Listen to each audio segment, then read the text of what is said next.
Adventure 1 of His Last Bow by Sir Arthur Conan Doyle. The Adventure of Wisteria Lodge. Chapter 1. The Singular Experience of Mr. John Scott Eccles. I find it recorded in my notebook that it was a bleak and windy day towards the end of March in the year 1892. Holmes had received a telegram while we sat at our lunch, and he had scribbled a reply. He made no remark, but the matter remained in his thoughts, for he stood in front of the fire afterwards, with a thoughtful face, smoking his pipe, and casting an occasional glance at the message. Suddenly he turned upon me with a mischievous twinkle in his eyes. "I suppose, Watson, we must look upon you as a man of letters," said he. "How do you define the word grotesque?"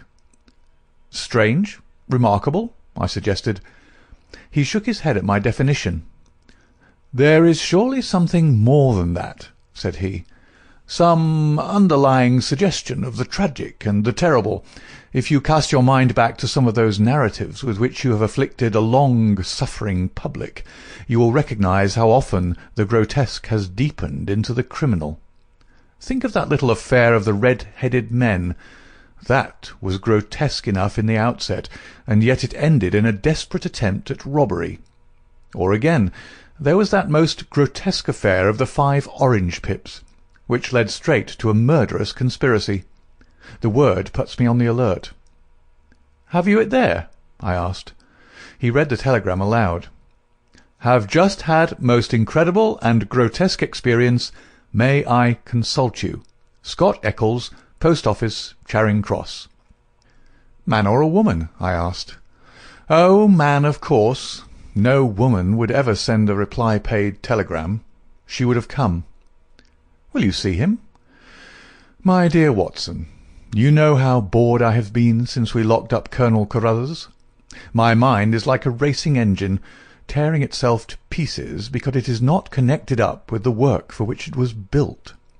Life is commonplace. The papers are sterile. Audacity and romance seem to have passed forever from the criminal world. Can you ask me, then, whether I am ready to look into any new problem, however trivial it may prove? But here, unless I am mistaken, is our client." A measured step was heard upon the stairs, and a moment later a stout, tall, grey-whiskered, and solemnly respectable person was ushered into the room. His life history was written in his heavy features and pompous manner.